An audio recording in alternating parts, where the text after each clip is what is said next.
On voit bien que inégalité sociale rime avec plus de facteurs de risque. On voit que les ouvriers fument plus que les cadres. A contrario, on voit que les cadres ont une consommation d'alcool qui est supérieure à des populations en inégalité sociale. Après, l'alcool est aussi globalement plus cher. La santé environnementale est complètement décloisonnée et les inégalités sociales ont un fort impact sur la population.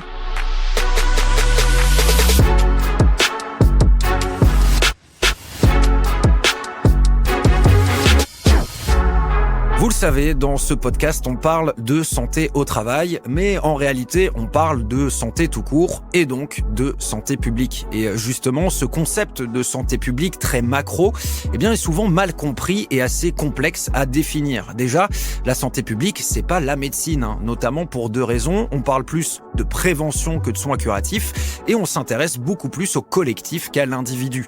En gros, si la santé publique était une chaîne, la case hôpital serait normalement un des derniers maillons de cette chaîne. Je dirais même mieux, l'hôpital soigne et la santé publique évite qu'on y aille. Bref, réussir à parler de santé publique sans se perdre est une tâche assez difficile et ça tombe bien car comme à notre habitude, on a trouvé quelqu'un qui va pouvoir nous en parler avec précision.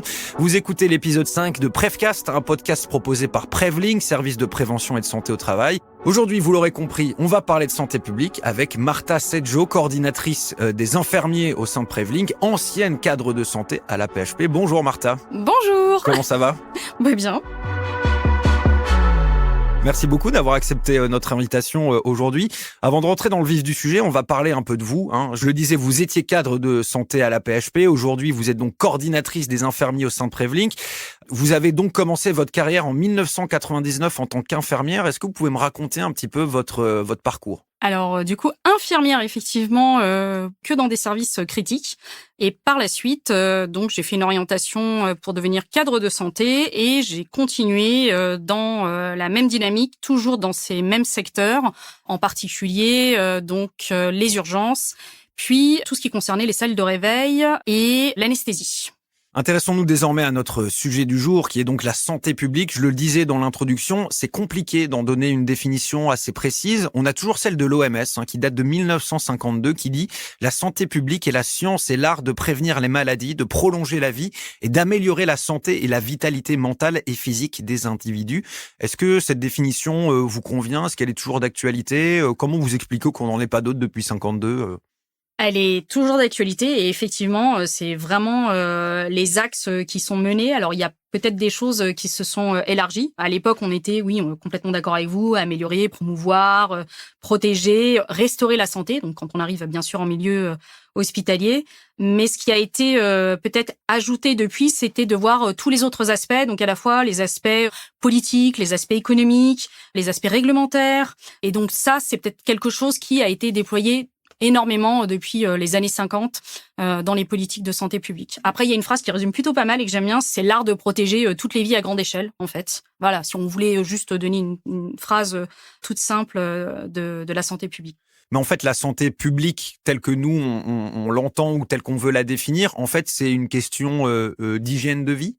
Alors, c'est hyper large comme domaine. On avait les domaines santé publique, donc classique, effectivement, l'hygiène, tout ce qui va concerner l'alcool, le tabac, les trucs classiques, la santé mentale. Faire du sport, bien dormir. Les activités physiques et sportives. Donc en fait, c'est une quarantaine de domaines qui sont actuellement ciblés par la santé publique. Tout ce qui va concerner également les inégalités sociales. C'est extrêmement, extrêmement large. L'environnement, qui est vraiment l'une des grandes thématiques actuellement. Donc tout l'impact de l'environnement qu'il peut y avoir sur la santé. Il y a le débat sur le cadmium actuellement dans nos céréales. En fait, il y a une question de responsabilité individuelle, collective, mais pour moi qui est surtout en fait étatique, gouvernementale. Parce que si la santé publique commence par le partage d'informations, la sensibilisation, en fait, ça passe par des campagnes que nous, en tant que citoyens, citoyennes, on peut pas vraiment mettre en place nous-mêmes. Donc en fait, la responsabilité, elle est étatique, gouvernementale ? Elle est à tous les niveaux. L'État pour décliner ses politiques de santé, ses stratégies nationales de santé qui est déployée chaque année. Enfin, pas chaque année, qui sont du coup des plans qui sont déployés sur 5-10 ans. Donc, l'État a ses obligations de déployer ses politiques sanitaires. sociale, ces politiques de prévention, derrière d'avoir les différentes institutions, donc que ce soit des institutions publiques, des institutions privées, mais également le rôle des services de santé au travail qui ont été complètement associés à décliner de la santé publique, mais depuis le 2 août 2021. Il y a eu un décret, c'est ça? Donc voilà, ouais. suite à un décret, donc là où on a vraiment des actions à réaliser, donc des actions de prévention primaire qui sont du coup à réaliser tous les 4 ans auprès de chacun de nos adhérents.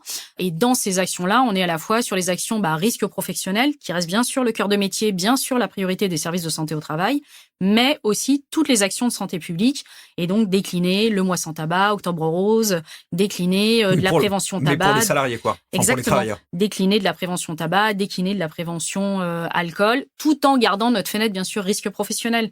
On va se dire que effectivement, on va associer l'alcool et le risque routier, bien sûr, parce que le danger, il est majoré. Il est d'autant plus majoré si c'est un chauffeur routier de bus, si c'est un chauffeur de train, bien sûr, ouais. Le risque est majoré. On est beaucoup dans la démarche. Alors, si on reprend historiquement la culture hospitalière, la certification, c'est la fin des années 2000, où ça démarre. Santé au travail, c'est 2023. Ça fait 23 ans que les structures hospitalières, sanitaires, sociales, etc., sont dans une démarche de certification, dans une démarche d'analyse de leurs pratiques professionnelles, dans une démarche d'amélioration continue. Donc en fait, on a acculturé en fait tout le personnel hospitalier à cette démarche-là, donc à travers plein de certifications, donc que ce soit en 2005, l'AV 2010, l'AV 2017.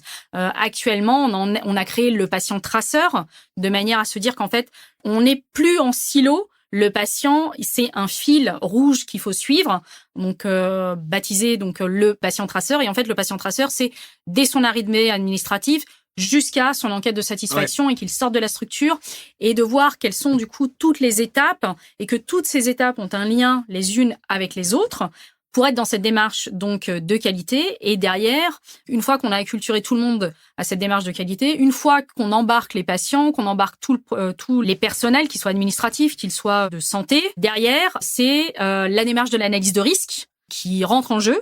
En fait, c'est pas uniquement décliner des process et réaliser des process, c'est en fait comment on évite les risques. Comment on satisfait le patient, comment on le soigne bien, comment on est dans une démarche hautement qualitative, je dirais. Et donc ces démarches-là ont été initiées en 2022, pareil avec des certifications en santé au travail. Nous, on est récemment certifiés en 2025 avec le niveau 1. Il va y avoir, donc du coup, avec l'AFNOR SPEC 2217, cette démarche qualité qu'on a initiée dans les services de travail va nous permettre là de nous acculturer à la qualité, d'être dans cette démarche d'amélioration continue.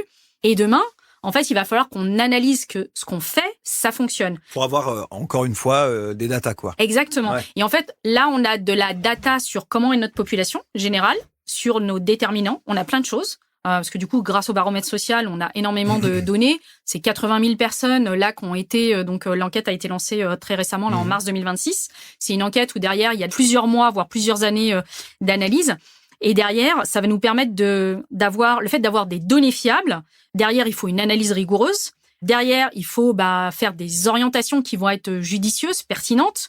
Derrière, en fait, il faut l'adhésion de tout le monde. Et en fait, pour avoir l'adhésion de tout le monde, c'est pas que l'adhésion des structures sanitaires et sociales, c'est pas que l'adhésion de la santé au travail, c'est aussi l'adhésion de la personne.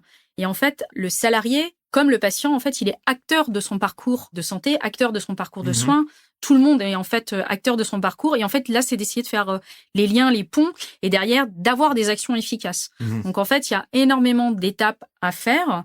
Et à suivre. Et à suivre, bien sûr, décliner derrière des plans d'action, et derrière, d'analyser ces plans d'action et de voir que ces plans d'action fonctionnent concrètement. Il y a un truc sur lequel je voudrais revenir. Comme on est sur une analyse très macro et que justement, en fait, la santé publique, c'est essayer de pas se reposer sur les individus, mais plus sur le collectif. Moi, en tant qu'individu, j'ai pas de levier. Alors, on a tous des leviers. Les parents envers les enfants. Donc, c'est déjà un levier formidable. C'est ça, c'est intéressant. Vous en parliez tout à l'heure. L'enfance, c'est un truc important dans la construction de la vision de la santé publique? Complètement. Dans la vision de la santé publique, typiquement, si on prend, ne serait-ce que quelque chose où, pour le coup, ça interpelle tout le monde, les infections sexuellement transmissibles, c'est pas uniquement l'école qui doit en parler. C'est bien sûr aussi les parents pour être dans cette dynamique-là. Et l'accompagnement, en fait, il n'est pas isolé. C'est bien sûr les pouvoirs publics à travers des informations, des campagnes, mais en fait, on a tous notre rôle à faire, que ce soit effectivement l'école via les profs de bio, voire même avant en élémentaire, parce qu'il y a voilà. Moi, par exemple, j'ai jamais eu de cours de santé publique, quoi. Il y a un truc intéressant. Vous disiez l'école a un rôle, mais les parents aussi. Mais du coup, en fait, si on parle à ce moment-là de l'éducation parentale, du coup, il y a un contexte socio-professionnel qui rend socio-économique, social qui rentre en compte. Complètement, et on le voit dans toutes les études réalisées Baromètre social, on voit bien que inégalité sociale rime avec plus de facteurs de risque. On voit que les ouvriers fument plus que les cadres. A contrario, on voit que c'est plutôt les cadres qui ont plus de moyens. De revenus. Ah oui, ça c'est sûr, plus de moyens, plus de revenus, mais on voit par exemple que les cadres ont une consommation d'alcool qui est supérieure à des populations en inégalité sociale. Après, l'alcool est aussi globalement plus cher. On voit que l'obésité, ça touche plus les familles en difficulté financière. Exactement, en difficulté financière. Et ça fait partie vraiment des choses qui sont dans le concept de One Health, que ce soit la santé environnementale. La santé environnementale est complètement décloisonnée et les inégalités sociales ont un fort impact sur la population.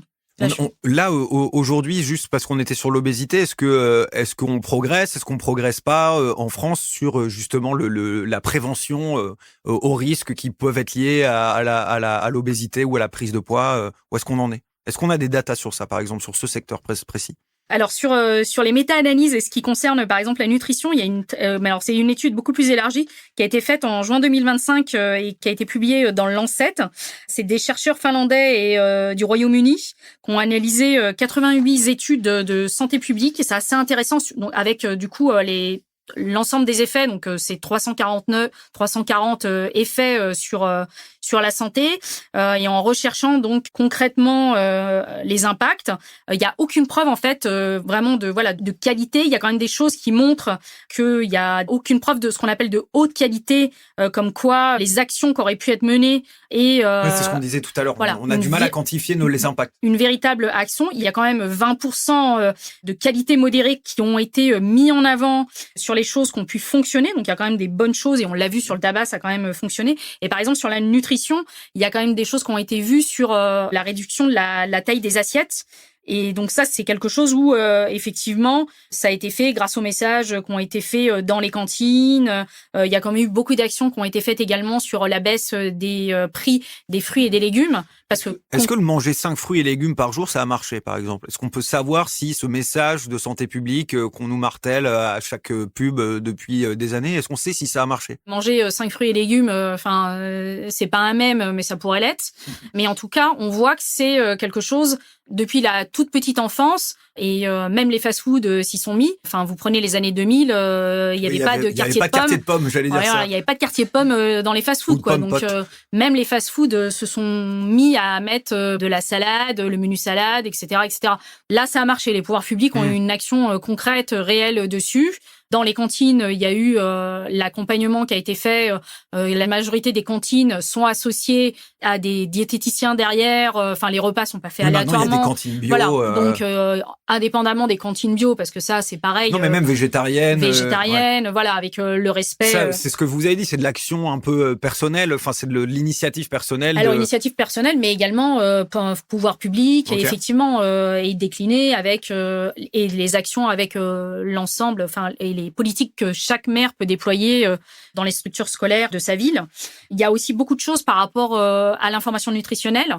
Alors, j'ai pas en mémoire de quand le Nutri-Score a été mis en place, mais il a un impact quand même au niveau collectif. Et effectivement, vous arrivez devant un rayon, limite vous regardez à gauche et à droite avant de prendre le Nutri-Score quoi. Donc oui, mais carrément. Moi, ça a un gros impact sur moi, j'avoue. Donc ça c'est et puis maintenant le E, je crois que le F existait, je sais pas s'il y en a aussi si c'est encore d'actualité, mais voilà, ça dans notre démarche on y est très sensibilisé. Donc il y a quand même des choses sur l'alimentation où il y a eu beaucoup de choses qui ont été réalisées. Alors après on peut aller plus loin, il y a d'autres démarches qui existent. En Amérique du Sud, on fait plus le Nutri-Score dans certains pays. On fonctionne avec des étiquettes de couleur noire qui du coup a un fort impact sur les enfants. Ok. Et, oui, c'est comme nos paquets de cigarettes, quoi. Exactement. Où on a mis, on a arrêté. En vrai, j'aimerais bien avoir cette stat. Comme vous l'avez dit, en fait, c'est impossible, mais j'aimerais bien avoir cette stat de quel impact ont eu ces photos sur les paquets de cigarettes, sur l'arrêt du tabac chez certaines personnes. Oui, complètement. Et c'est intéressant et ça a été vraiment pareil. Ça a été très très compliqué pour la France de mettre ça en place. Pareil sur le lobbying des différentes compagnies de tabac, de se dire on va mettre une image unique, on va mettre un packaging unique. Actuellement, vous achetez un paquet de cigarettes, le packaging il est unique pour tous. Ouais. Il y a plus de différence, donc il y a plus cette attraction. De fou. On casse cette attraction qu'il peut y avoir pour le packaging. On met effectivement des images qui pourraient être considérées comme choquantes, parce qu'on on voit une gueule de four sur un cancer pulmonaire, pied nécrosé, un pied. On voit la petite fille à côté du papa, ça marche, je pense. intubé, ventilé, ou je me souviens plus. Voilà, donc c'est des images qui sont très impactantes et choquantes et qui ont en fait pouvoir et qui fonctionnent plutôt bien. Et ça fait partie en fait des choses qui permettent d'avoir un fort impact sur les populations. Ouais.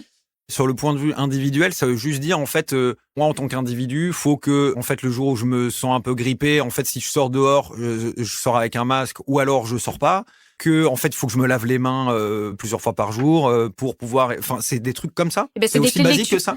C'est des clés de lecture qu'on a eues et qui ont fonctionné pendant le Covid. Et d'ailleurs, le Covid a été probablement ce qui a permis de faire rentrer encore plus les services de santé au travail dans le cœur des entreprises. Parce que là, les entreprises ont vraiment eu besoin de l'appui des médecins et des équipes de santé au travail pour les conseiller durant toute cette période. Et donc, il y a eu énormément, alors via des webinaires, parce qu'à l'époque, il y a beaucoup de télétravail qui a été mis en place, mais aussi l'accompagnement au retour au travail qui a pu être fait en place. Et on a vu effectivement, alors même si effectivement ça a été extrêmement compliqué en secteur hospitalier, que derrière, l'accompagnement, parler d'hygiène de main, ça s'était jamais fait dans une entreprise. De tousser moi, alors j'avais jamais entendu tousser dans son coude. Je vous le dis, avant 2020, je connaissais pas cette histoire de tousser dans son coude. Alors peut-être que j'ai été mal élevé, mais j'ai un père ORL, donc normalement j'aurais dû savoir ça, quoi. Mais c'est la santé publique, ça passe par ce genre de choses. Alors que les enfants, typiquement, on leur dit depuis tout petit, tous dans ton coude, en tout cas, les maîtresses font déjà la remarque, et bien avant le Covid. Donc c'est intéressant, quand on a un gamin tous au milieu de tout le monde dans la classe, on lui dit mets ta main, ou au minimum, mais tous pas devant tout le monde, quoi. Et ça passe par ça, quoi. Et ça passe par ça. Passe par ça. C'est donc c'est pas qu'une question de mettre beaucoup d'argent pour de la prévention. Non, ça peut être aussi des gestes simples, de la responsabilité du coup à chacun et à notre niveau personnel. Où effectivement je suis malade, j'ai de la fièvre, je tousse. Je prends pas le métro à 8h30 sur la ligne 13 parce que j'ai voilà, et potentiellement je me dis je vais m'isoler. Et en fait ce qui a été mis en place durant le Covid, c'est des clés de lecture en fait. Merci beaucoup, Martha Séjot, d'avoir été avec nous aujourd'hui. Est-ce que pour terminer, c'est un truc que je fais régulièrement, c'est un petit peu radio libre, voilà. Le micro vous appartient. S'il y a quelque chose que vous voulez ajouter, que ce soit sur le sujet de la santé publique ou pas du tout, d'ailleurs, vous pouvez faire une dédicace à vos proches. Bref, le micro vous appartient. Nous, service de santé au travail, on met vraiment tout en place pour informer, pour accompagner en individuel lors des visites d'information et de prévention, et toute typologie de visites, bien sûr, les visites de reprise, les visites de demande salarié, employeur. Néanmoins, chacun en fait reste acteur de sa santé. On peut pas faire tout seul. On est tous partie prenante pour que les choses s'améliorent. Voilà. Eh bien, merci beaucoup, Martha Séjot, d'avoir été avec nous dans ce 5e épisode de Prevcast, un podcast proposé par Prevlink, service de prévention et de santé au travail. On se retrouve, nous, très bientôt pour un prochain épisode. En attendant, n'hésitez pas à aller écouter les épisodes précédents. Ils sont presque aussi bien que celui-ci. À bientôt.